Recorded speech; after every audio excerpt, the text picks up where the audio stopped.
online. Okay, thank you. Okay, bye everyone. All right. So good evening and welcome to South Africa Virtual Town Hall Meeting, the second episode of our bi-weekly installment. I am your host, Chogwu Abdul.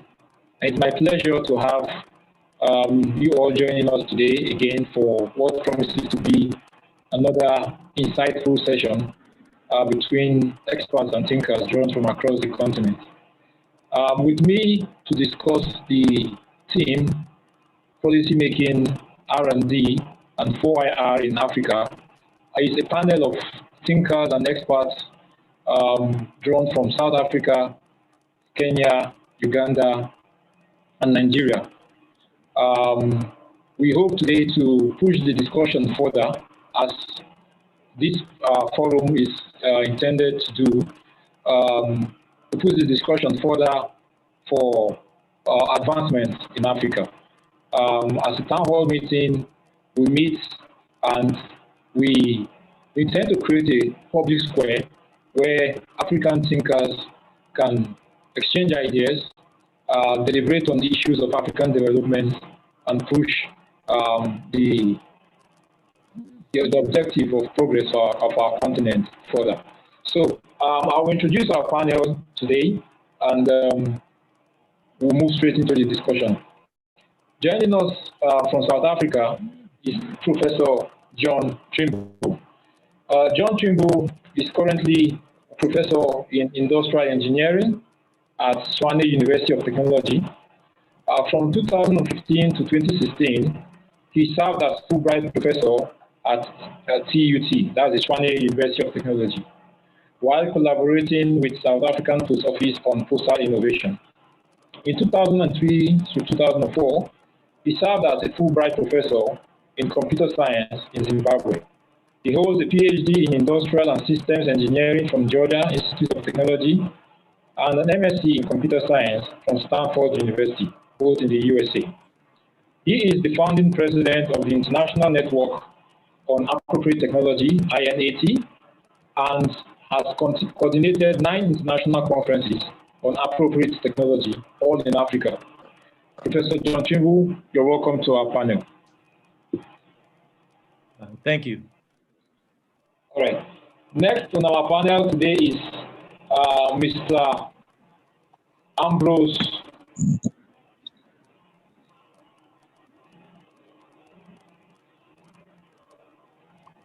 Mr. Ambrose Kibuka.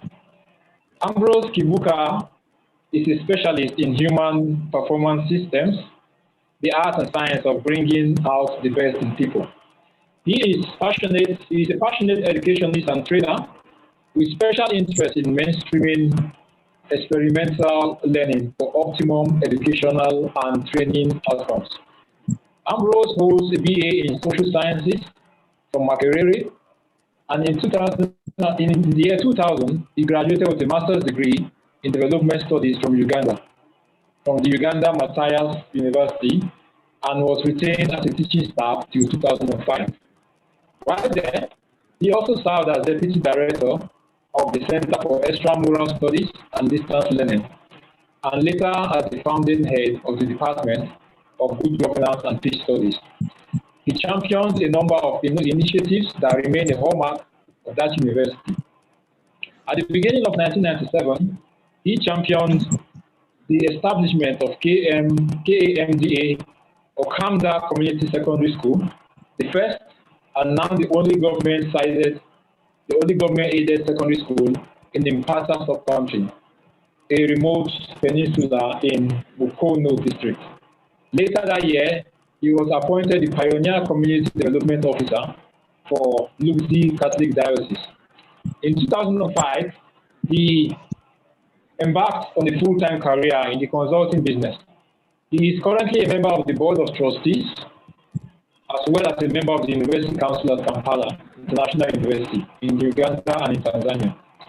Mr. Ambrose also serves as a member of the Board of Directors at the Public Policy Institute, a member of the Board of Directors at Accord in Uganda, as well as a member of the Board of Directors and Innovation Strategist at the Institute of Advanced Leadership, Uganda. He is the current president of Uganda Matthias University Alumni Association. Mr. Kibuka, thank you for joining us. Thank you for having me, sir. Next on our panel is Mr. Eric Mcgandy. Mr. Eric Mcgandy is a program manager at Medan, a technology nonprofit that builds tools for journalists and initiatives that work to strengthen global journalism, digital literacy, and accessibility of information for the world. In this role, Eric coordinates Medan's work and partnerships in East and West Africa, which includes supporting organizations that hold governments to account and fight the spread of false information both online and offline. Previously, Eric was the managing editor of Check, East Africa's first fact-checking initiative, and his work was featured by BBC Africa, El Pais, Al Jazeera, and the US State Department. He also worked as a technology journalist at African and Tech Kabar, covering technology stories from Kenya and the Greater East Africa region, and is an alumnus of the Bloomberg Media Initiative for Africa. Mr. Mcgandy, welcome to the show. Thanks for having me. All right, and the last person on our panel at the moment is Mr. Chogwu from Nigeria. Mr. Abdul is a writer, political philosopher, human rights and climate change activist with a double degree in philosophy from Pontifical Urban University, Rome, and Imo State University, Owerri in Nigeria. He is a certified political economist from Université Leiden and a member of the Africa Action Congress, which is a political movement here in Nigeria. Chogwu ran for State House of Assembly in the 2019 Nigeria general elections. After graduating from Urban University, Rome, he served as a volunteer for the Educational Improvement Program in Kwara State, Nigeria. And for the past 6 years, has been a consistent commentator on global, African, and Nigerian political and governmental issues. Over the years after graduation, Chogwu has done series of academic programs with the University of London, United Nations in the world, Yale University, and University of Michigan, where he studied different courses ranging from writing and editing to moral foundations of politics. Currently, he serves as the African Secretary General for the Transdisciplinary Agora for Future Discussion Stars, which is the organization bringing this program today.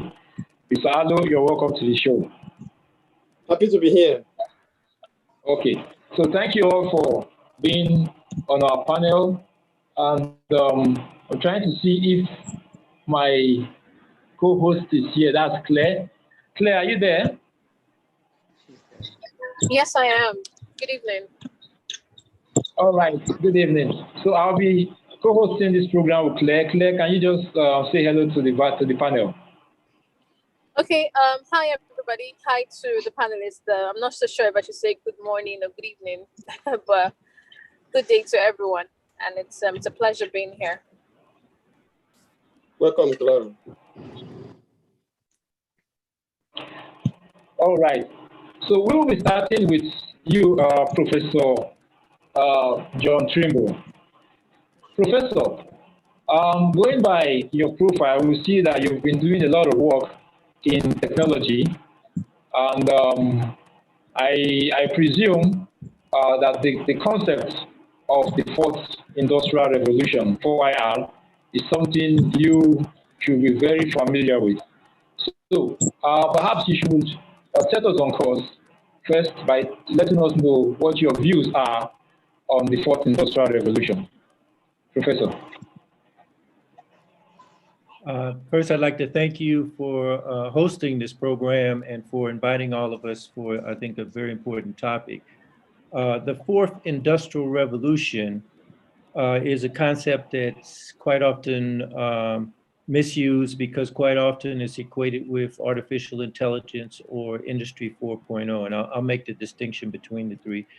But it's important to note that it was first popularized at the World Economic Forum in 2016 by its founder, Klaus Schwab, and that there are three key elements within the technology with regards to the fourth industrial revolution. That is the digital, which people are most familiar with, which includes everything from machine learning concepts to artificial intelligence and robotics, to cloud computing and the Internet of Things.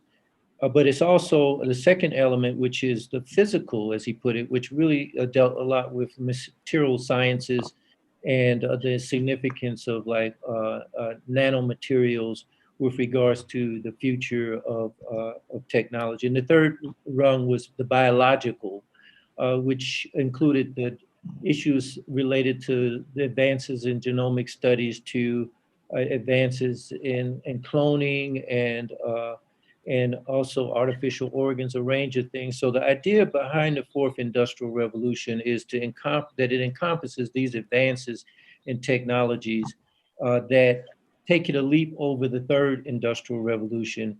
And the concern that the World Economic Forum had was that these advances in technologies, which led to more automation, reduced the workforce, and created, so the issue was whether it reduced workforce or whether it created more meaningful jobs.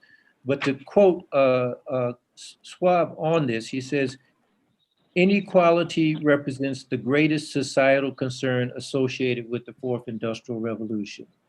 And that these advances we see are leading to increased productivity on one hand, which is what earlier industrial revolutions did. But the issue is, will that just reduce the workforce and actually create a problem in that you'll have, in a reduced workforce globally, you have reduced consumers and you'll end up with this increased inequality and a high level of discontent, which will lead to rebellion and revolution. And this is the concern that the capitalists running the World Economic Forum had. They wanted to sort of moderate capitalism as it advanced through the fourth industrial revolution to prevent this type of revolutionary effort. In terms of where Africa sits with the fourth industrial revolution, we have not been the benefactor to date. And the way things are set up, because of this fourth industrial revolution just contributing more toward world globalization, what is happening is we're being the providers on one hand of raw materials, and then on the other end, as an increased population, we're are relied more on as consumers, but we're not benefiting from the global value chain. And let me explain how that fits in. The global value chain is basically starts with research and development at the front end, and then it goes into actually the production process in its various stages from raw material all the way to the finished product.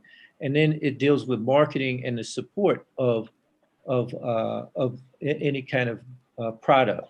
And the problem is that Africa has historically just been the provider of raw materials, and the global value chain sort of is reflected in a U shape. The value in terms of more money coming out of it goes to those that are doing the research and development on one hand, and those that are doing the marketing and the maintenance on the other end. And that's traditionally not Africa or the global South. So that's the problem. And with this increased globalization, because of the nature of advances in communication and transportation, we're going to suffer more. So this is coupled with the fact that Africa is the fastest growing continent, and we have a youth bulge, and this will increase.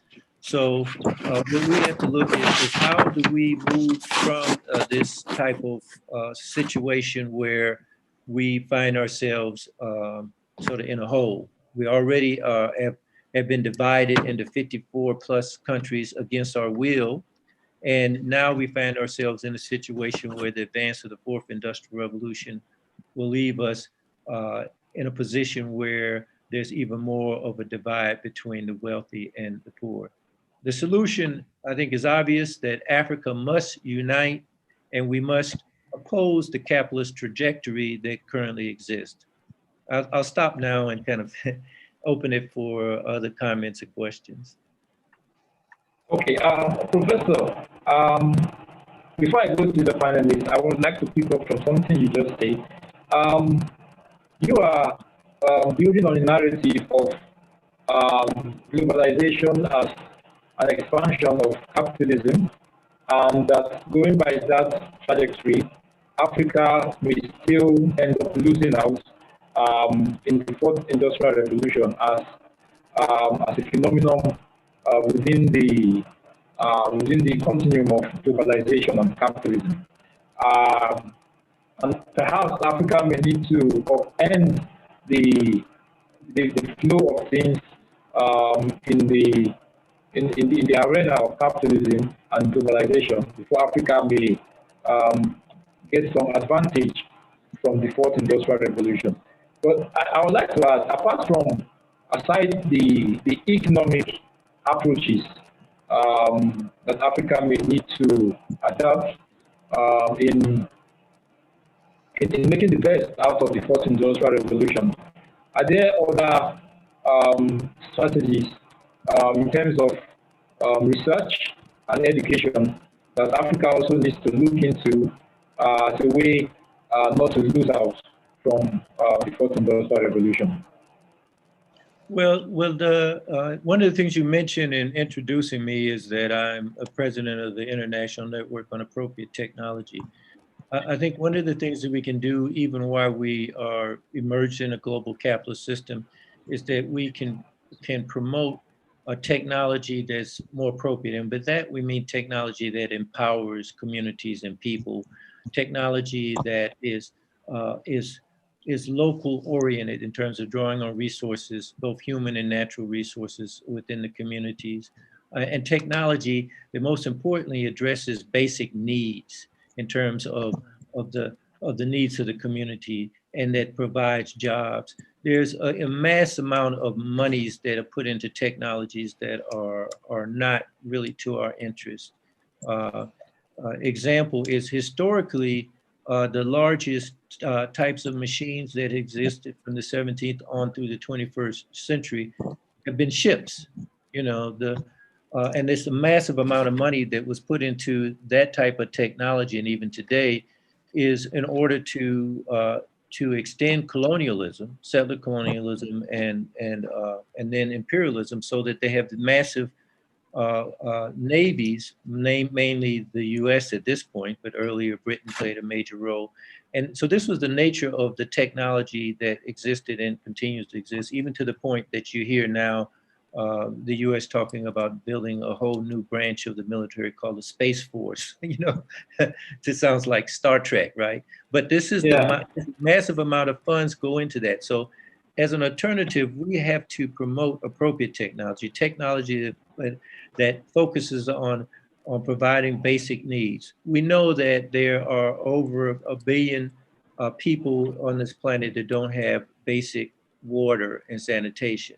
Now, we had to force the world to address these types of things, meeting the needs of the masses of people. And this can be done by more organizations addressing this as a fundamental agenda in terms of appropriate technology.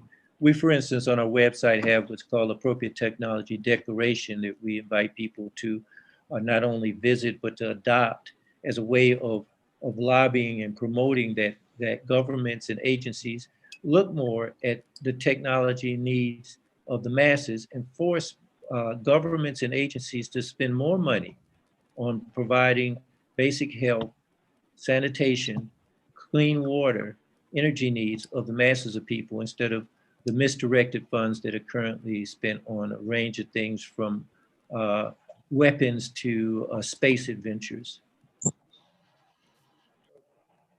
Okay, thank you, Professor. Just stay on now. Let me bring in one other panelist to pick up from what you've just explained. Mr. Kibuka, you there? Yes, I'm here. Okay, Mr. Kibuka, you are, or you have this concept of educational transformation, which you otherwise call experiential pedagogy. All right, so can you tell us more about what these concepts mean and how, if they are linked to creativity, innovation, and change, and yet again, how all of these can be related to the prospect of a fourth industrial revolution in Africa, picking up from the explanation that Professor Tringo just gave us. Well, thank you very much. And I would like to connect from where Professor left, because dug into the historical perspective of how we find ourselves where we are from the colonial legacies to now the neo-colonial era and whatever comes with it.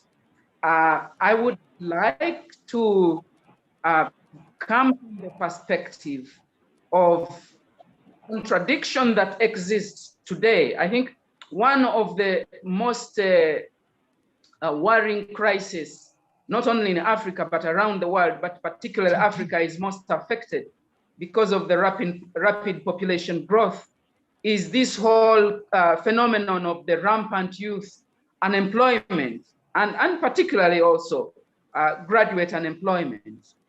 And for me, I think that contradiction is a challenge that gives us an opportunity to interrogate what exactly went wrong. And now I think that in the first place, my conviction, and I've written extensively, there is a book I wrote in 2003, first edition, second edition, 2008, and third edition, 2018. And its title is After University, What Next?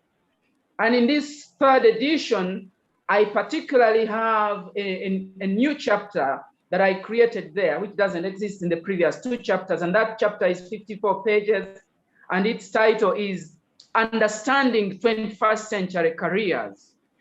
And one of the things that I do belabor to discuss is the contradiction of rampant youth unemployment in the midst of lots of undone jobs.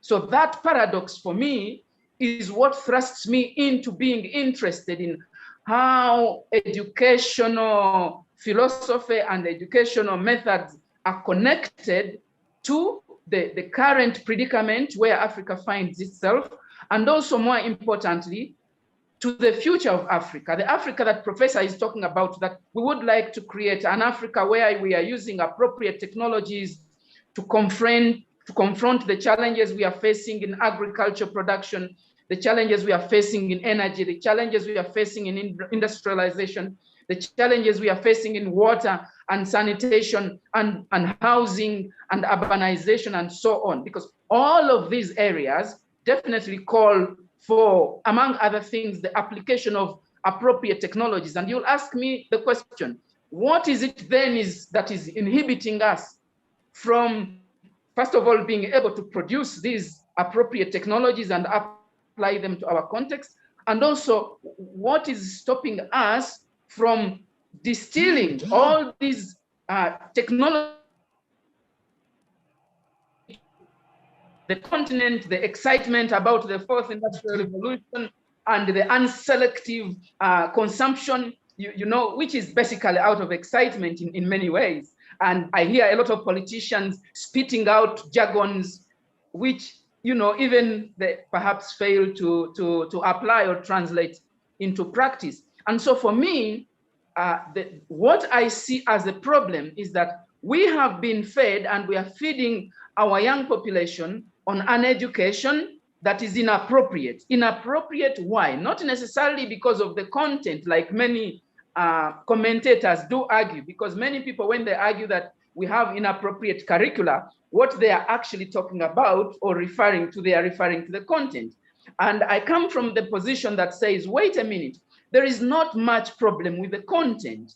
There is all the problem with our philosophy of education, meaning what kind of education do we envisage that is going to help transform and develop Africa? And therefore, what kind of education should we provide to our young people? And finally, to conclude this introductory intervention, as it were, I think that the biggest part of the problem is that we are having an approach to learning that many commentators have commented on and said it is promoting rote learning, just people memorizing facts and reproducing these facts in examination environments, rather than designing an education that helps people to learn by doing, to experience. If I am learning about poverty, let it be within the community. Let me understand all whatever concepts of theory that have been advanced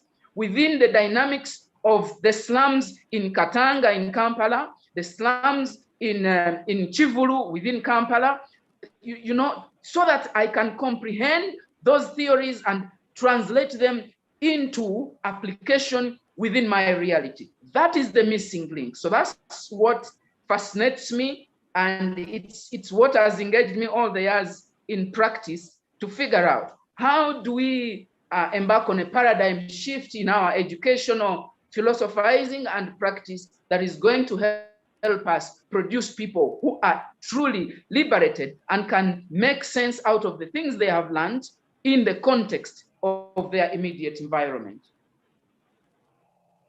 Oh, okay. Thank you very much, Mr. Kibuka. I can see your hands are very full with the work you do. But I still have to follow up with this question. You said the problem is not the content of the curriculum, but the way people experience or the philosophy behind how we do education. I also see somewhere that you are into curriculum and training. Is there a new kind of philosophy that you are already introducing into some curriculum where you are? And how do you think this will help our technological growth both in East Africa and across Africa? Thank you. At a personal level, as you saw on my profile, I've been involved in the classroom teaching within university. Now, since 2005, I've more been involved in helping people who are teaching higher education to change their view of education, the philosophy of education, and also to change the methods of education. So as and when I'm asked by different institutions of higher learning, I've been involved in producing materials that help them to change that focus, and also in helping them to develop the capabilities. Because, you know, it's one thing to talk about experiential pedagogy, that is the approach to teaching and learning that enables you as the facilitator of the learning process to provide an environment that will help students to learn by doing and by reflecting and by being able to apply. So it's one thing to talk about it, and it's another to be able to apply it. So one of the things I've been extensively involved in is to provide that kind of technical support to accompany educators, especially in higher education, to develop the skills, to develop the mindset also, and the techniques and the tools as well of being able to apply experiential pedagogy. I have written a work that will come out this year, and I've called it Teaching Deep Without Teaching Hard. And it's basically about to stop the approach to education that involves pumping content into people's heads to an approach that enables people to interrogate their reality and the theory, and to be able to develop or to construct new knowledge that helps to create solutions. So in summary, I can, in addition to this book, I come from the stance of how can we stop teaching our young people to prepare them for jobs, but rather to use their participation in education as an opportunity to help each one of them to prepare to provide a solution. And the approaches are very different. Okay, yeah. In essence, you're building the new generation of solution providers. I take it that what your good work is all about is bringing up a new set of Africans who develop skills based on their experiences of their environment and their realities. In that sense, they are not just looking for jobs, but when an African grows up in an environment that lacks basic clean water, he or she will be or should be expected to come up with a technology or an innovation that will make access to clean water a reality within the community. Same thing with issues of transportation, with issues of energy, with issues of communication. All these are technological innovations that at one point people may restrict them to just academics. But from your experiential pedagogy, you are saying from the actual lived experiences of Africans, we should be able to come up with solutions to these problems we face and develop technologies that are, in essence, responding to our real life experiences and problems. I think that also fits into what Professor was talking about, appropriate technology. And in effect, Africans are expected to develop local technologies that will address indigenous situations. But then I think before we can get to all of this, there's a part of all this that needs some level of policy making. Okay, because before you can drive research and development, or before you can drive, even if it's experiential pedagogy, as Mr. Kibuka calls it, there should be that interaction between research and policy. Research may drive policy, but also we need policy to drive research. So in this case, we need to put one before the other. And I think for now, let's consider policy making as being essential to research and development. So here I would like to bring in Mr. Allo, who is a political consultant from Nigeria. Mr. Allo, are you there?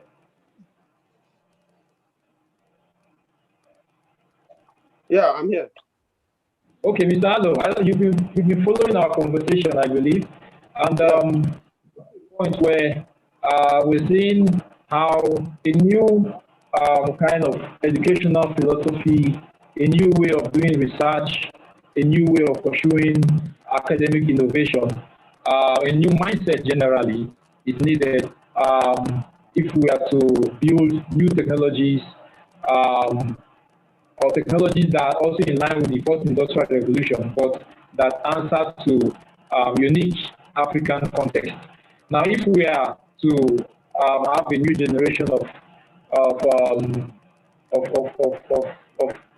thinkers and actors and innovators who are to come up with these needed and appropriate technologies for Africa, I presume some level of policy will also be required. So, can you take us through your views on the uses or the role of policy making in driving research, innovation, and development, especially in light of the fourth industrial revolution in Africa? All right. Thank you so much for the wonderful opportunity to be here today to discuss fourth industrial revolution and policymaking in Africa. First of all, as you know, I'm a politician, a political consultant, and equally a public policy analyst. Public policy, like we know, is typically actions, that is geared towards creating, enacting, policies or programs that respond to real world problems. And if we come down to African continents, we have divergence of problems that plague us, from high poverty rate, out of school children, like you mentioned, and our inability to keep pace with the 21st century digital economy. So, but for this to come into play, we have what we call in public policy, what's called policy circle. Policy circle is simply the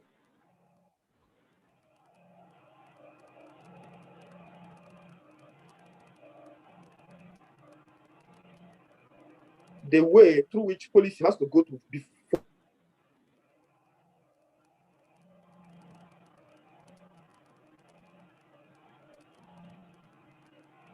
because policy is considered as sub-government institutions and then encourages active participation and well-being of the citizens for which the policies are being implemented.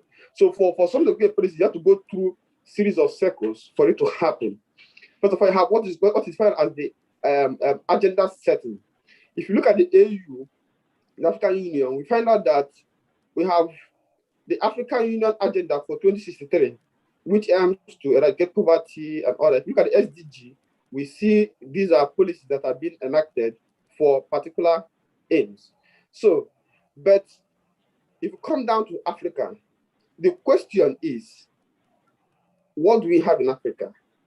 We have in Africa what can be defined as an inventive policy making, not an innovative policy making. And inventive policy making is simply a means of making policy that is merely geared towards talking about the problems. In Africa, everybody has ideas, wonderful programs, wonderful thoughts, wonderful of how we are going to lift many families out of poverty, how we are going to invest our vaccine, how we are going to tackle the digital century, how we are going to take care of it. But our problem now becomes about implementation. How are we going to implement these wonderful policies that we have? And this is where we propose that for us to take care of the fourth industrial revolution, we need an innovative policy making process. What do I mean? An innovative making process is a policy process that has to increase, that imbibe dual elements. One is the aspect of conception of policy, and then commercialization of the policy. You don't just conceive a policy, but you put a policy in sequential formats that is going to benefit various people. Let's look at briefly at the COVID-19 pandemic world, and then across African countries to see how we fare with what happened in COVID-19, and use maybe stimulus packages to actually define that very correctly. Now, during the pandemic, Nigeria, for example, Nigeria, as we know, is a country of over 200 million people, approximately 266 million people. But the stimulus package, which is like a policy that is geared towards helping families that have been affected from the pandemic, from to put food on the table, or to help micro, small and medium enterprises, MSMEs, to actually stay afloat, or to help big businesses to stay afloat within the pandemic. So various countries, develop policies for stimulus packages for their citizens. Now let's look across Africa and see what happened with us. First of all, let's look at the global standard. The United States of America, US, has a stimulus package of $2 trillion for their citizens. And mind you, the total US citizens is approximately 350 million people. But the stimulus package for Nigeria, a country of 250 million people, is $5 billion. Now, the best country, or the country that did most in Africa, but still fall below standard, is South Africa, which has a stimulus package of $26 billion. Now look at the contrast. Nigeria has a population of 200 million people and a stimulus package of $5 billion. South Africa has a population of 56 to 60 million people and a stimulus package of $26 million. And these stimulus packages are geared towards people who are mostly affected by the pandemic. South Africa allocated approximately approximately $5 billion to MSMEs, that is micro and small middle enterprises, whereas the Nigerian enterprise has less than $1 billion allocated to their own people. If you look across the globe, you see that Canada spent close to 79 billion, Bangladesh about 8 billion, Indonesia close to 66 billion, and Thailand about 84 billion, just to help their people to create new jobs. And to support companies. Okay? Hello. Yeah, because we need to bring in our other panelists. Can you just give us just a summarized explanation? What you think Yes. can be the links between policy making and education or research and development in Africa? All right. We know you're trying to explain to us some of the dynamics of policy making, but just help us connect it succinctly to education and to research and innovation in Africa. Okay. All right. First of all, we know that education faces dual problems in Africa. The problem of quality and the problem of quantity. In the problem of quality, we talk about what are the contents that we deliver to our young children. Are those contents actually compliant with the demands of fourth industrial revolution, where we are heading to, or are we grossly mismatched from this of the demands of fourth industrial revolution? Then the problem of quantity, we have to thoroughly understand that actually in Africa, about 142 million children, between the ages of 15 and 17 are out of school. That's the problem of quantity. So when we talk about the problem of policy making and education, you see, how can we make policies that ensure that we remove 142 million youths from the streets back to the school, or put them path towards education? And secondly, how do we make sure that our curriculum are actually beneficial to these students to harness the opportunities, laden with the 21st century economy? So these are the two challenges. Now, it is incumbent on African countries, on people in different parliaments across the world, to ensure that their policy making is something that is technological based. Let me give you just a quick example. In 2012, Nicolas Negroponte, the founder of MIT Media Lab, went to Ethiopia and dropped off a bunch of tablets, which were loaded with video games, with books, learning games, with movies, and sealed inside boxes. Instead of giving these tablets to teachers, he gave it directly to the children. And what the research shows, that when children are armed with laptops and tablets loaded with educational apps and games, that they could teach themselves how to read and write, while also learning how to navigate, the internet. So, is it not time that we change our educational policies from merely being based on rote learning?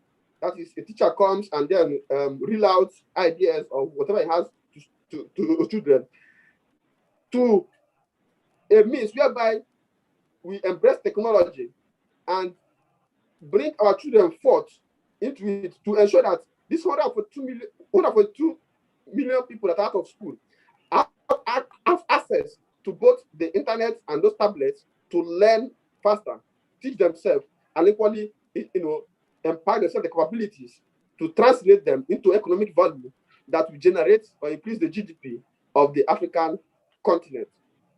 One thing I actually learned is that if when it comes to policy making, the people at the helm of the affairs are actually very, very important. But at the same time, NGOs like TAFFD Africa are needed to prick the conscience, to support the morals of the people who are in charge of this policy making, bring it to them, to their awareness, the missing link, the missing gaps, and the things that the government officials may not be even actually aware of, for us to fight against illiteracy, for us to fight against poverty, because we know that there's an unmistakable connection between lack of education and poverty. So that's the challenge. How do we transit from, the COVID-19 crisis to become a catalyst for innovation, especially within our educational sector? And that is where I propose that we move towards embracing a technology-based education, like Nicholas Negroponte did in his research in Ethiopia years ago.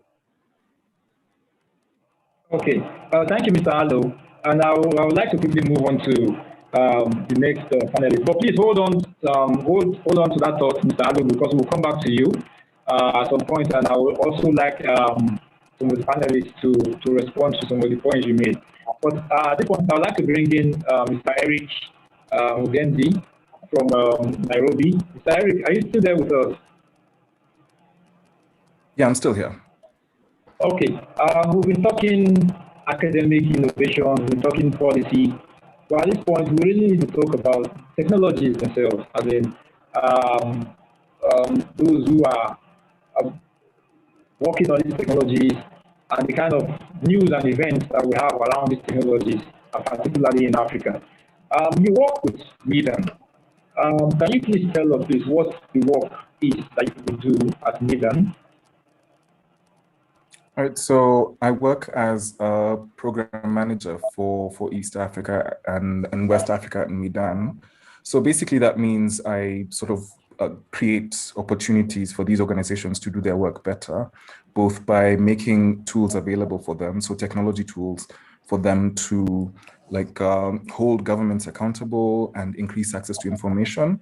And then also, in addition to that, we try to work with organizations that are advocating for things like access to information, which are absolutely necessary in order for people to become properly engaged as citizens and as members of a community. And so at the moment, what we're trying to do at Medan as well is to do some research and then also to build capacity in terms of reporting on health, which has become absolutely essential because of the ongoing pandemic.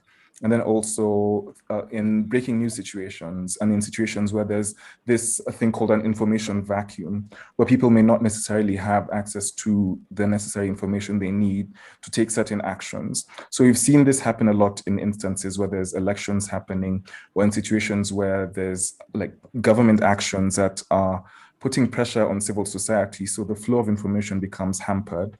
So what we do then is we try to give people access to tools and to the ways that they can keep people connected and keep sharing this information. And this, I think, is absolutely essential, especially looking at the fourth industrial revolution, because what we have seen is sort of an emphasis on leapfrogging in Africa, where people keep saying that we missed certain stages in the industrial development cycle. So what we need to do then is to push for the stages that people are looking at now. So looking at things like automation, using machine learning, data science, and all these other things to advocate for industrialization. But then that means that a lot of fundamentals are missed. So that means we keep seeing, for example, technologies like the previous speaker just said, that are being adopted or that are being pushed or advanced by people who have certain agendas in being implemented in places that don't really make sense. So you have, let's say, tablets being used for education, and then when you look at the software on these tablets, sometimes the language isn't adequate or isn't enough for the local context, or even basic things like you're giving tablets to people who don't have electricity in their schools. So what problems are we actually trying to solve by pushing for this whole leapfrogging agenda? And I think one of the other things that we've seen is a lot of technology interventions that have worked. So we've seen instances where the very fundamental processes like getting access to health or connecting producers like farmers with their customers or with suppliers, it's being made much easier using technology. So there is a really fundamental place for these technologies to be applied and to be used. But then there has to be a lot of work done in terms of studying the local context, studying the needs that exist, and then trying to find how to sort of connect the problem with the solution. So you don't have a situation where there's solutionism, like a situation where you're creating problems to solutions that exist. So I think that's something that's absolutely fundamental to this conversation and to everyone else who's working in this space as well. Well, thank you, Eric. Now we need to know, we also want to ask you, Eric, can you give us some success stories, some technology success stories from Kenya and across East Africa where you do much of your work? Let's get some accounts and some accounts of technologies that have actually emerged out of that region and what prospects they signify for the growth, for technological growth and advancement in Africa. Okay, so one that quickly comes to mind is Twigger, which is a company that basically connects farmers with the people who buy their produce. So the problem that they identified was that a lot of times farmers don't really have a way to get their produce directly to the people who need to buy it. And the other thing that tended to happen a lot was you have like an oversupply on one side, and then the demand is really high on the other side, but then there's no way to bridge this gap. So what they did was they found ways to connect the farmers working in these, especially in Kenya, to the markets where the produce was being sold. So they introduced solutions like three-wheeled like trucks or pickups that would take the produce and then take it to markets. And then at the end of the day, the farmers would get paid for the work that they've done. And then that also brings up a whole other kind of innovation, which is mobile money. And this is a solution that kind of became essential because a lot of people in this region didn't really have access to bank accounts at some point. So by turning every phone into a bank or like a bank account, essentially, people were able to be connected or to be financially included. So there was a really big need for financial inclusion, and mobile money sort of bridged that gap. And then another one is Sendy, which is a platform where people who need to send packages are able to get a rider. So it takes, like, some of these things, some of these problems tend to manifest in very interesting ways. Like you have people who end up wasting a lot of time trying to find a solution, to connect to a solution provider. And then technology essentially provides this platform. And we have people innovating in these spaces, trying to build apps, trying to use the internet, and trying to learn a lot of these essential skills. So becoming developers and becoming like, even doing things like front-end development and back-end, and learning lots of different languages to plug into these spaces. And then they identify these needs that are personal to them. And then they're able to come up with solutions that make sense because it's coming from a personal perspective. So there's lots of different like technology innovations, even now, that we're seeing a lot of people needing to learn or needing to get online to get educational content. So you've seen like bespoke solutions, people coming up with ways to deliver this content to the person directly, rather than trying to navigate some of these hurdles that governments and other institutions have put in place. So there's lots of different ways that technology is being applied. And I think especially in places where the government tries to enable these innovations, we've seen them blossom really well.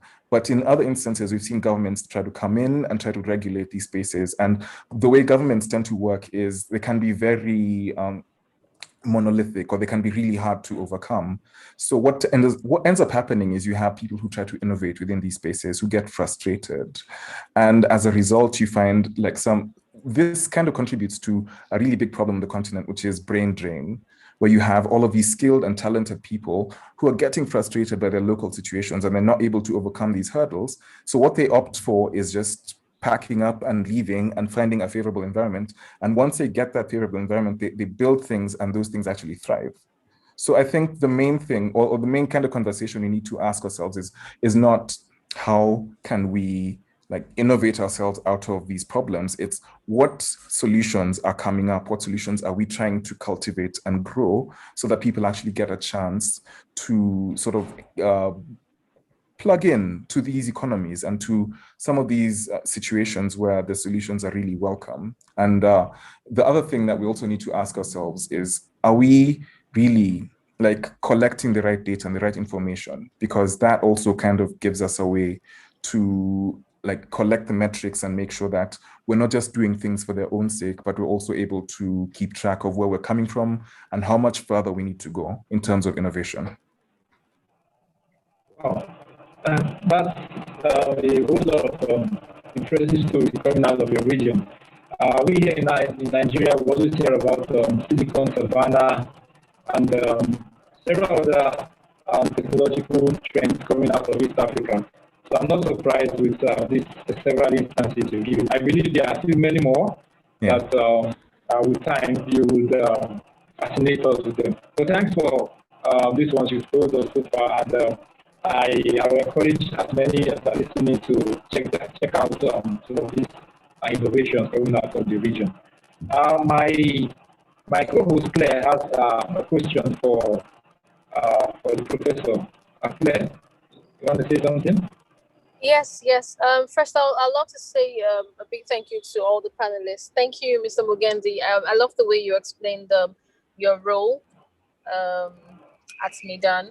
I mean, sometimes we feel we know a lot until we hear directly from the people who do a lot of things from that particular department. So I want to talk to Prof. Prof, are you there? Yeah, I've been here the whole time. Okay, all right, good to know. Thank you too for giving us an overview of the questions that were asked by my host. So now I want us to look at the curriculum development, a review.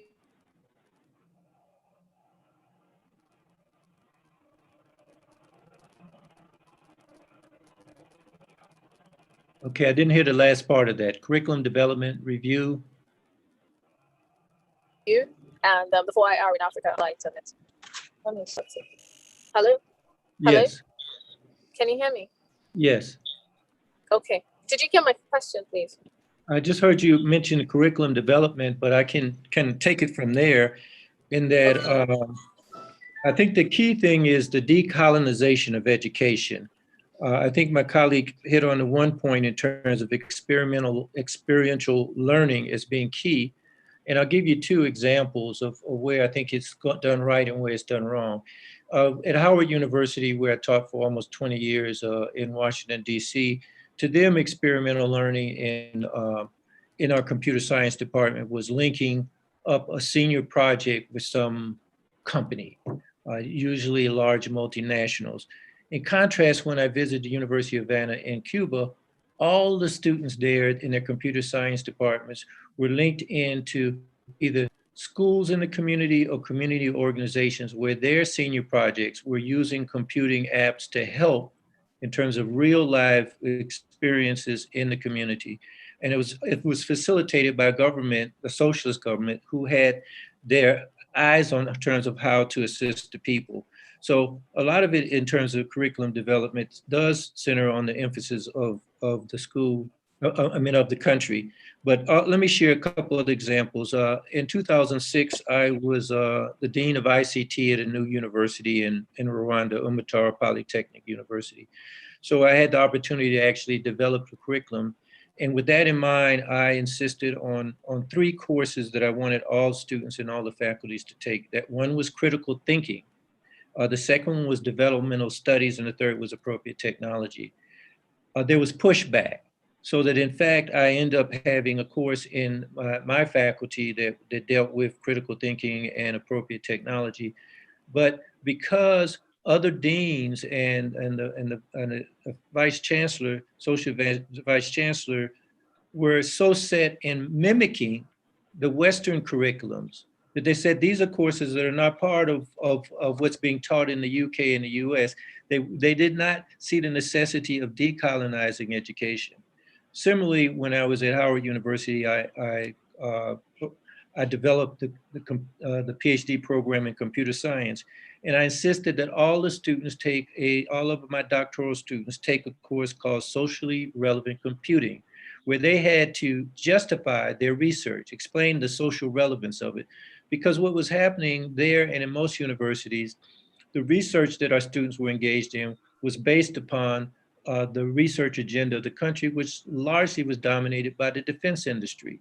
So they were instead developing AI applications of warfare in terms of, or in fact, one application was looking at, one grant that they had was looking at how they could use different African languages in terms of detecting certain nuances.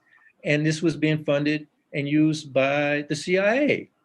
So this is the type of agenda that exists in capitalist-minded countries like the U.S. So we have to break this syndrome in terms of thinking that we, in order to have the best computer science program, that we have to mimic what's happening at Stanford or MIT.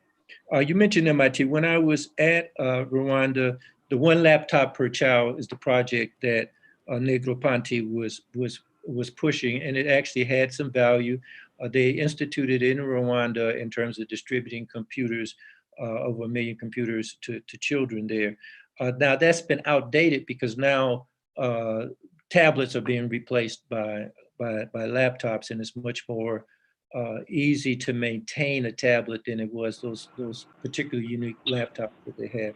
So I did want to mention that. The last point I want to sort of address, and I'm cognizant of the time, is the issue of the stimulus that my colleague mentioned. Yes, 2 trillion was given last year, and another 2 trillion was given this year by the U.S. That's because the U.S. can print dollars. No one else can print dollars. This is why Nigeria can only come up with a less significant package. But note, in all these instances, the small amount of money that actually went to the people. The small amount. Even when you mentioned the 26 billion in South Africa, only 55 million went to small and medium business. Part of why South Africa is able to have a bigger type of stimulus is because of the very nature of the capitalist connection that exists between South African industry and the global capitalist industry, which means that they'll promote and allow South Africa to basically generate more rand, put more rand out there, just as the world cannot oppose the U.S. printing $2 trillion last year and another 2 trillion, which really is debt in debt. When Nigeria does that, or Zimbabwe does that, your currency gets highly inflated. And this is the problem that exists in terms of the problem with capitalism, and will continue on with the nature of how the fourth industrial revolution basically requires more funding to basically invest in these high-tech type of things. The last point I want to raise is related to the innovation, which is part of what is being promoted in curriculums. And that's a good idea to get students to be more innovative, to promote critical thinking. But the downside is when you're promoting this notion of entrepreneurship, where you're telling students, don't depend on a job working out there for industry or somewhere else. You can create your own job. And what has happened is that there's only a few people that can create, in this type of environment we're living, there's only a few people capable of coming up with this great idea to create the job. So what this has done, that's created this mentality that all of these other students that graduated and you're not working because you weren't innovative and didn't create a job, then it's your fault.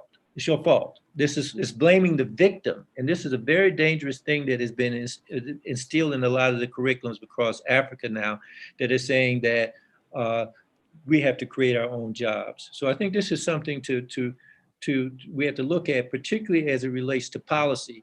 With the policy has to be directed more toward forcing the governments and forcing industry to promote the communities more. One of the projects that we have here at TUT is what's called our flagship research project on technology transfer, where we're trying to promote that the research that takes place at the university has to be something that can be transferred to the community and actually aid the community. So we're trying to do this in 3 areas: industry, energy, and water and sanitation. I'll stop there. Thank you. All right, thank you so much, Prof. There's indeed a lot we need to adopt, especially in terms of the curriculum. And I know, Mr. Allo, you would have something to say about the policy. But before then, I would like to ask Mr. Kibuka, are you there, please? Yes, I'm here. Okay, so I believe you would want to contribute to what Prof just said. And I also want to ask what you think of the significance of governance to the curriculum development in 4IR in Africa. So it's more like a follow-up from what he just said. So let's have your own view. Right. Thank you. First, I would like to build on the point that Professor articulated so well. This whole notion of, and I remember I mentioned that we should not be preparing young people for jobs, but we should be preparing them to be solution providers. Now, what I mean there is that even when someone is going to go out in the labor market and look for a job, and I strongly encourage that whenever it's possible, because I believe that we should be producing graduates with 2 dimensions to them. The first dimension is they should be capable of being exceptionally good employees, like giving the best that they can to organizations that they go to be employed in. Because in any case, if we only focus on producing entrepreneurs, who is going to work for the enterprises created by those entrepreneurs? And we are seeing already, like Professor said, we are seeing a deficiency of people who are professionally apt, who can work so effectively and diligently as employees, and that is very problematic. So the second dimension of the graduate that we should be passing out is someone who has entrepreneurial acumen. Now, this entrepreneurial acumen might mean that the person is able to create their own job, but even when they're employed somewhere else, this entrepreneurial acumen does count, because what you are looking for in somebody who is coming to look for a job is what solution are they providing? Are they able to apply the knowledge and skills that they have to actually fix the gaps within the organization where they get employment? So I agree with Professor. It's one of those terrible mistakes that I see, and I hear politicians especially. Usually politicians, you see, everything in society rises and falls on leadership, like John Maxwell argues. And so politicians, once they set the tone, that then affects everything else. The other point that very salient point that Professor highlighted from his personal experience is that when he has the latitude to design a curriculum, he wants to make sure that critical thinking is embedded in that curriculum. He wants to make sure that development studies is embedded in that curriculum, and he wants to make sure that appropriate technology is embedded in that curriculum. Now, we have politicians who are so naive, excuse my language, who are so naive that they do not understand the depths of these things, that they will ask you, what does development studies have to do with, the new era we are in? And yes, it has everything to do with it. What does critical thinking have to do with it? What does creative thinking have to do with it? Now, if we have curricula where these competences are not embedded, we are in problem. And that's partly why, for example, you produce engineers, but engineers do not work in a vacuum. They work in a social reality. So if they do not understand the development needs, the sociological dimensions, the psychological dimensions of communities where they work, then the technology is going to be suspended in the air. It's going to be castles in the air. It needs to be grounded. So I agree with Professor. And if we are talking about re-engineering our curricula, he's using the concept of decolonizing curricula, but I also know for a fact that even in countries which were colonial masters, some of these curricula do still exist, and they are still grappling with the same problems that we are grappling with. That's why graduate unemployment is not exclusively an African problem. It's more or less like a global problem, and one of the reasons is because of the inappropriate curricula. So even in those mother countries, you can talk about Britain. I follow a lot of academic discussions among the academics in British universities. These same issues, you know, do prevail in those universities. So that said, governance, like I said, everything rises and falls on leadership. One of the challenges we have is when you have a leadership that is not enlightened enough to craft a strategic vision for a country or for the continent. In this case, they will think in compartmentalized manner. So they will not be able to come up with the kind of vision that Professor is articulating, the vision of education. And so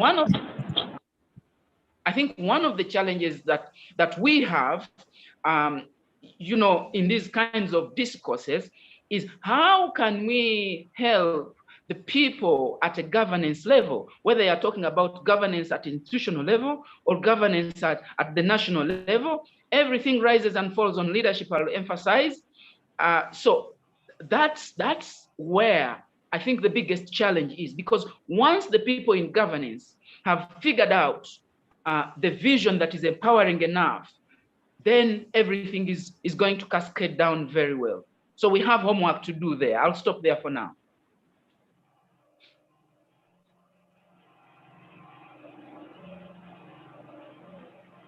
Okay, thank you so much for that. I think Mr. Osi would, if he's listening, he'll bear with me that he would agree with me that the Nigerian system, especially our educational system, needs a lot of overhauling. Our curriculum is something we need to work on. It's a very, very sad situation. I mean, if you get to know what we study, it's a far cry from what people struggle to do at the end of the day. And this is an eye-opener for us. And I'm hoping OC would see reasons to expand this and, you know, involve more people to be listeners. I mean, we need educators, we need lecturers, we need teachers, we need young people who are going to strive to be people that want to be something tomorrow, to come listen to all of this so that maybe to make an impact, just a little impact in Nigeria. We need a change. We need an overhauling of almost everything. So thank you so much. Thank you so much. I truly appreciate this. And I'm going to move to Mr. Alo. Are you there? Hello, Mr. Yeah. Alo, are you there?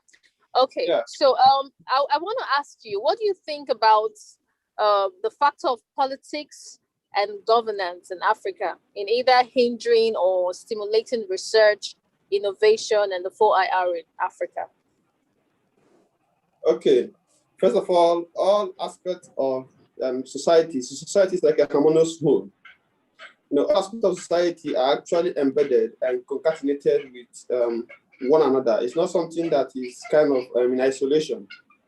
So, and with that, I will quickly say that for us to really discuss the concept of politics and governance in Africa, there is an urgent need for us to look at the society as a whole. You know, it's incumbent on government to develop policies that furthers the educational system and then the society as a whole. But all citadels of learning, like universities and polytechnic and all that, if you come to my country, Nigeria, we have about 308 degree awarding institutions. And it's the job of the government to provide grants, you know, and loan and scholarships aid to help people to actually push for researches that can create new frontiers and insights in human innovation and knowledge. For example, let's look at the issue of COVID. You know, of all the whole COVID-19 vaccine being created, none of them has an African origin, not even Nigerian origin. Why? Because we don't have a system where investments are being made with regard to research and innovation. So when it comes to research and innovation, it's actually terribly low in Africa. Let me give you like just a very quick example here. In Nigeria, our budget for education for the year 2021 is actually our budget for health is actually $548 billion. Okay, sorry, 548 billion naira. And we find out that for us to procure vaccine that will be enough for our population, we actually need about 400 billion naira to procure the required number of vaccines for that. Already, this particular amount of money, 400 billion naira, would have been injected in relevant research institutions to ensure that we produce a homegrown vaccine that we can even export to other countries and generate revenue. So when it comes to policy making, we need CSOs, as in civil society organizations, to actually push for this, because sometimes people in government are actually oblivious of some of these realities, because it was said that the aim of every politician is actually to get elected and get re-elected, and the needs of the people actually comes a distant thought if it actually is there. So I talked about initially about policy circle. When it comes to agenda setting, discovering things that need to be crafted into policy is something that is holistic. And for us to be 21st century compliant, we shouldn't just copy other countries like we do. It goes back to what Professor just said. How do we create critical thinkers, people who not just see the problems in African continent, but have ideas on how to solve that problem? Then we have to go a step further to identify or create critical doers, people who see different problems in the society and has the initiative and the drive to actually do something about it. Because some of the policies being crafted in either in Beijing or UN or whatever, so sometimes grossly mismatched with what we have in Africa or in our local context in different regions. But when we develop a homegrown innovative solution, it is easier for us to tackle our problem in terms of structuring policies that make that problem, as in, that puts us in part of solving the problem, especially in line with the 21st century economy. Hope I respond to your question well, Clara. Okay, yeah. Thank you very much. Thank you, Mr. Ado. And now, both from what you just said and what Mr. Kibuka said earlier, we get to see that much of this has to do with leadership, good governance, and how people play politics in the best interest of growth, development, and of the communities they represent. So yeah, eventually everything boils down to good leadership, which translates to good policies. At this stage, I would like to bring back Eric to this discussion, because Eric, you there? Mr. Yes, Eric? Yeah. Okay, yeah. I believe part of the work you do across East Africa is to coordinate organizations which hold governments to account. Yes. Yeah. So, can you shed more light, throw more light for us as to what you people do in holding governments to account, how you speak truth to power, and why this is important, why this idea of holding governments to account is important or relevant to formulation and execution of policies for development in Africa. Okay, so one of the things that we try to do is we support the work of fact checkers and people who work in verification. So as you mentioned in my intro, I previously worked as, or rather I managed a fact-checking initiative. And the main work of this fact-checking organization was to look at reporting around public finances and budgets and how governments are using and allocating resources. So accountability is an essential component of development because we need to keep track of how resources are being used so that we make sure that they're being put to the right purpose and the right function. And then also in addition to that, the public is also able to hold their elected leaders to account so that we don't have a situation where there's a lot that's happening and there isn't much to show. So like, for example, situations where public finances are stolen and they're meant to be used for specific purposes. And so one of the main things that we try to do, or rather that I tried to do when I was working as a fact checker, and that I'm working to support now from where I work at Medan, is to find organizations, because there's already like a really solid network of organizations working in this space, working in public finance and accountability. And a lot of times they lack capacity because it can be very tedious and it can be very labor intensive as well, because you need to go and analyze documents, you need to go to hearings where this data and this information is being shared. And then in addition, you have a lot of situations where there isn't much clarity when it comes to governments accounting for the way they allocate and use these resources. So for example, they'll say we built a road from point A to point B and we allocated 17 billion shillings or 17 billion whatever currency to do that. And then in the reports, they'll say 17 billion was done, but then you have an auditor come and look at the accounts and say half of that money was stolen. So in that way, it becomes really difficult for people to actually like hold the government to account, because the audits are usually done like 2 or 3 years after this project has happened. So as a direct consequence of this particular lack of information, you have a lot of things being snuck in.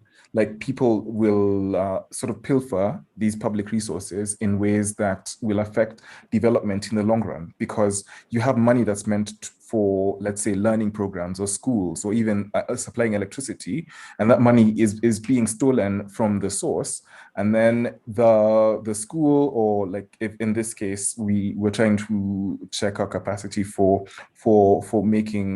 producing vaccines, and then if there's money being allocated to create a lab, for example, and that lab or that research institution isn't created and the money for that is being stolen, then it achieves the opposite result, because not only has the money for this particular purpose been stolen, it's also been misallocated. So it becomes really difficult for all of the things that depended on the establishment of these institutions or these things to be done. So one of the things that is absolutely essential for this process of holding truth to power to actually happen is for people to actually realize that these things affect them directly. Because a lot of times you find like the citizenry isn't as engaged because sometimes it's apathy, some other times it's because they're scared and they're not really able to call people out or call out to the government and tell them, you were meant to do this for us, but you didn't do it. And instead you find situations where like the same money that was meant to be used to build a school is used to buy off citizens when it comes to election time, so that they vote in the same people or they vote in whoever it is that's giving them the most money. So it's absolutely essential for this kind of information to be made as public, as open and as available as possible. So there's standards available where some countries have actually adopted them when it comes to open contracting and open data and open access to information. But then in a majority of these countries, or at least a majority of African countries, they don't even have things like basic access to information laws. So one of the things we're trying to support is for organizations in these countries to sort of agitate and to start like formulating what access to information would look like in their context. What information is absolutely essential? For example, how many, let's say in this situation with the ongoing pandemic, how many vaccines has a country received? How many have been administered? And by keeping track of all of these things from all the way from the source to the ultimate destination of things like funds, things like even resources that are meant to be shared amongst the public, that's the only way that we can make sure that the development that's meant to happen is actually happening. And so by supporting these organizations whose work it is to hold governments and authorities accountable, we're trying to get to a situation where people, or the people being affected by these decisions and these policies, are able to, or are actually empowered enough to actually essentially rise up and say, you can't keep stealing our resources because we know this is how much was allocated for this particular purpose.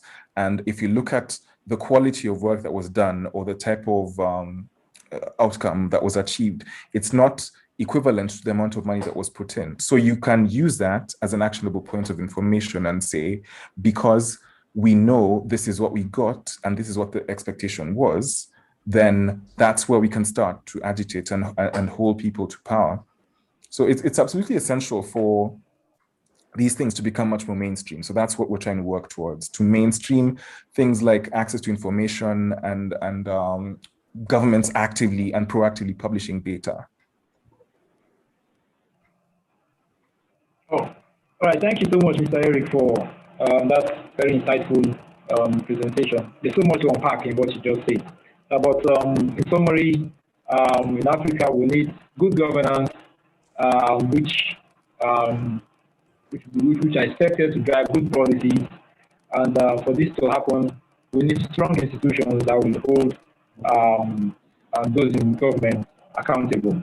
I think that summarizes basically what you're trying to let us know. Yeah, and then when we have these institutions that hold our governments to account and ensure they use our resources in the right direction, then we can expect to see more happening in the area of research. I was studying something earlier on, and I found that much of Africa still donates so much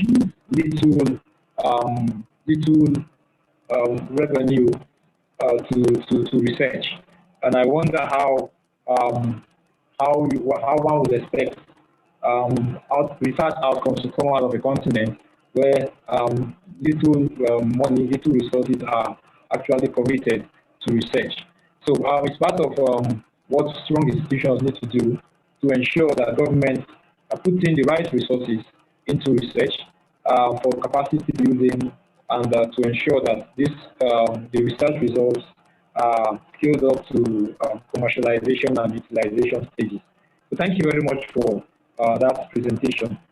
In the comment section, I saw something written by Professor John, where he said educational decolonization is not only needed by Africans, but by the whole world.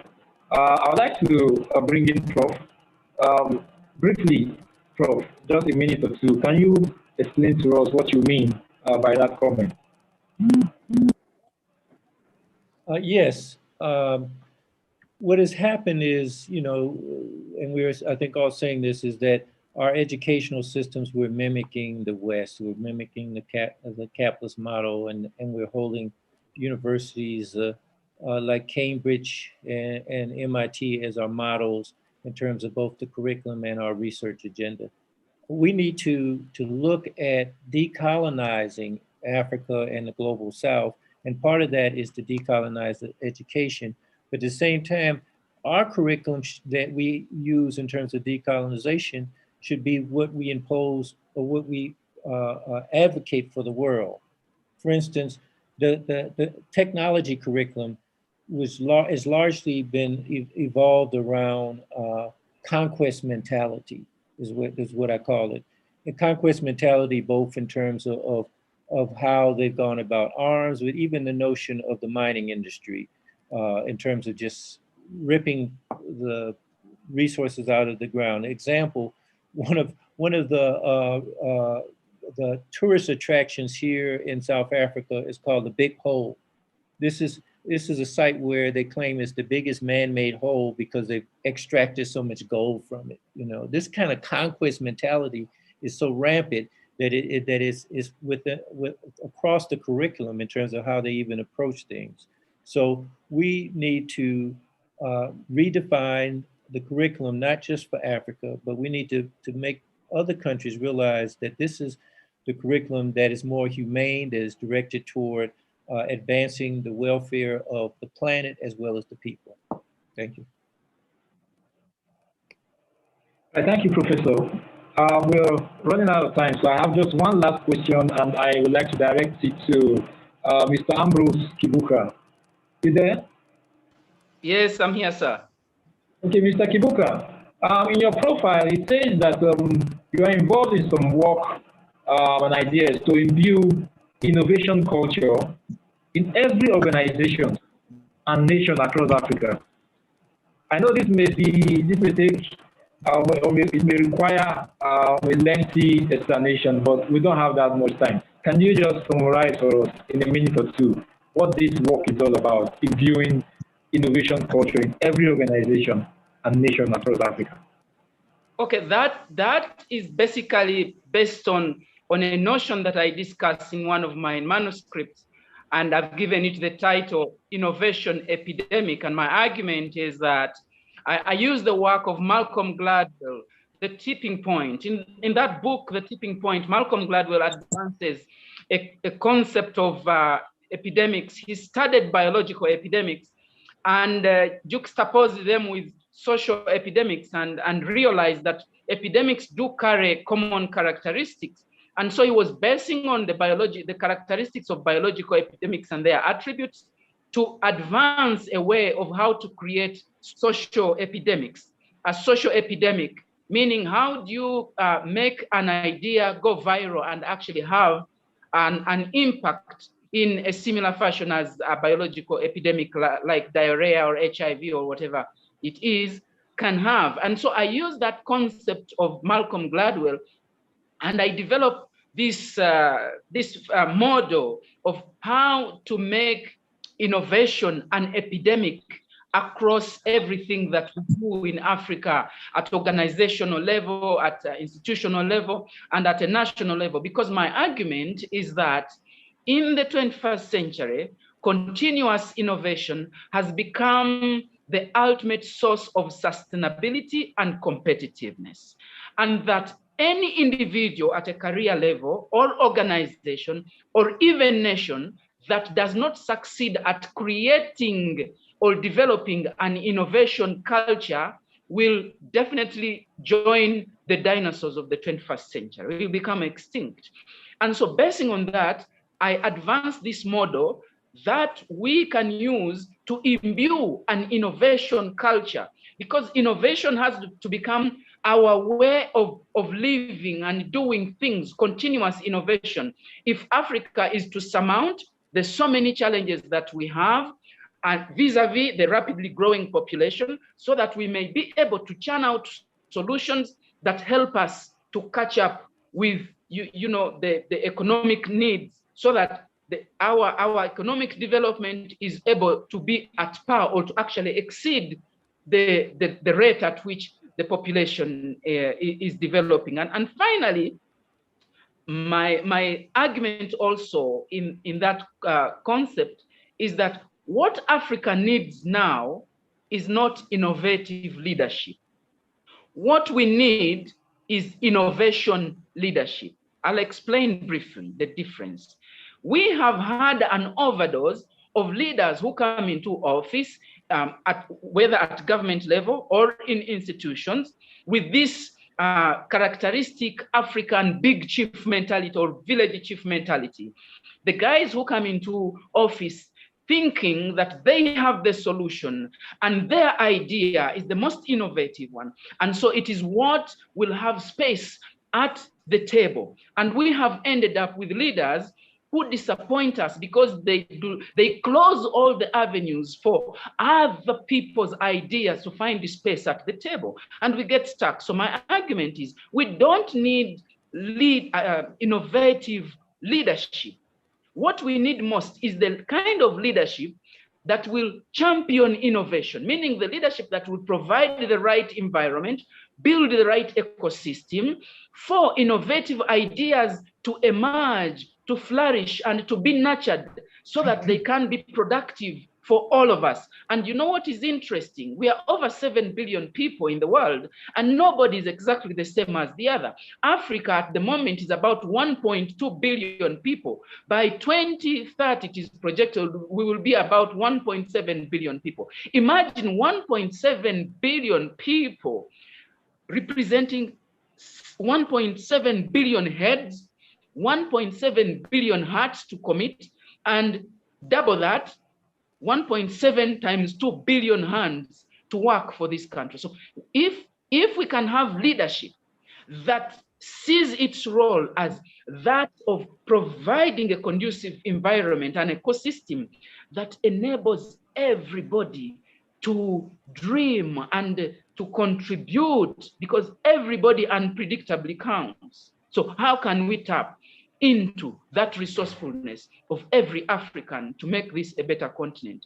And we can only do that if we have an ecosystem that identifies, encourages, and nurture every innovative idea that comes from every individual. That's what I mean, basically. Thank you. Such a powerful idea and impressive work you're up to. Keep it up, Mr. Ambrose, and then we hope to tap into this idea of yours more through subsequent engagement. Now, I would like to say that this has been a very rich discussion. We've been treated to a wealth of perspectives on the subject matter of policy making, R&D, and 4IR in Africa. And we at TAFFD, basically, this is the approach we intend to promote across Africa, a transdisciplinary kind of meeting space where we look at issues of advancement from different perspectives.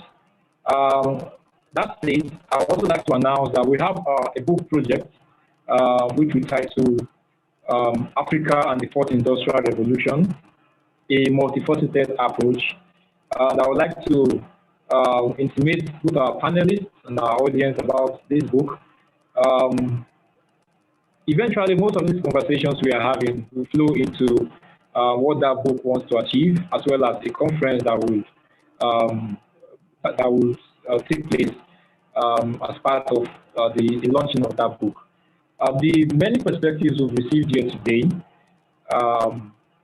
is also what we intend to see as part of the chapters in that book. So after this discussion today, I will be sending links about the book to our various panelists. Some of these ideas you've shared, if you could build on them, develop them into chapters, and contribute them to the book we're working on, it would be highly appreciated on our part. And we hope that will be part of approaches to document this conversation and the conversations that we hope will proceed out of this particular one. So yeah, it's a book project. We titled it Africa and the Fourth Industrial Revolution. And the different perspectives we've enjoyed here today, both from politics, from innovation, from education, from culture, we would like to see how we can build them further and develop them into chapters for the book. So I'll be sending out content details about the book and look forward to your responses. At this point, we have to come to a close for this program today. It's been wonderful. It's been an honor having you all on the panel. Before I give my own closing remarks, I would like to invite my co-host once again to give our own thoughts, our final comments, and our words of appreciation. Claire.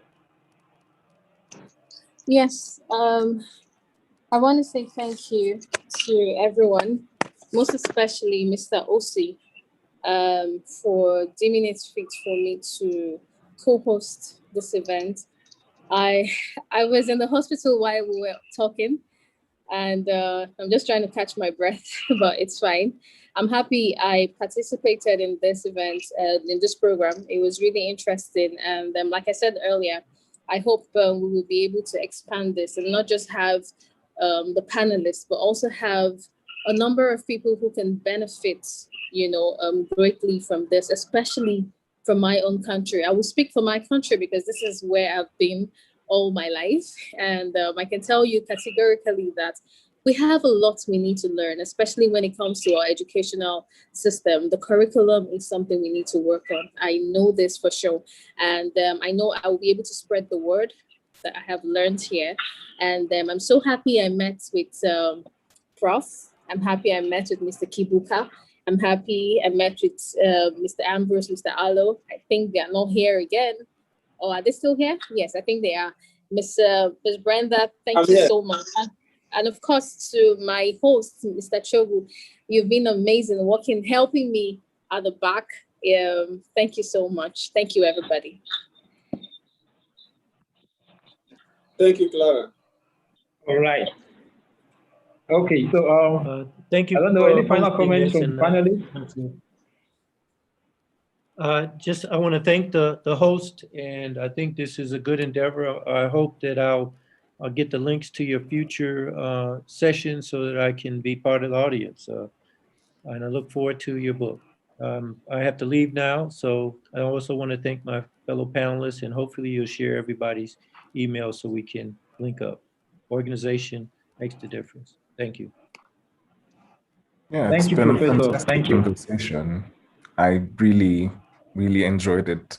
And I think there's a lot to learn because I think we come from various different parts of the continent. And this is a really good opportunity to learn from everyone. And I think I also look forward to all of the other conversations that are coming up in future. Yeah. Thank you.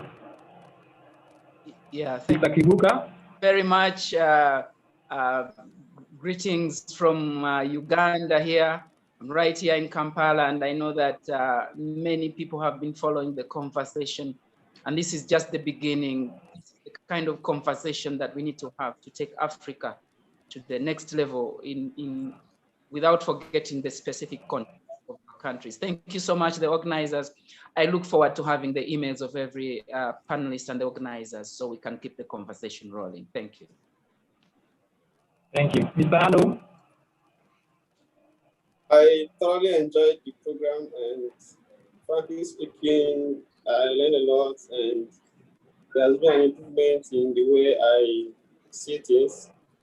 So, like I said in my presentation, as we have enough critical thinkers, now it's time to move to critical doing. So where we identify the necessary places we need to invest our efforts for audacity to ensure that it comes to pass. So I'm glad to connect with all of you, from Eric Mondi to Ambrose Luka to Prof. Temple. I'm a first time of seeing Claire. So I'm very happy. Namaste. All right. Okay, so thank you all for honoring our invitation to be on this show. Thank you for wonderful insights shared on this show. It's been explosive and a lot to chew on. I hope we keep in touch. I hope we keep the conversation going. I wish each and every one of us a good evening and a good weekend ahead. I will see you next time in the Africa Town Hall meeting. Thank you. Bye-bye.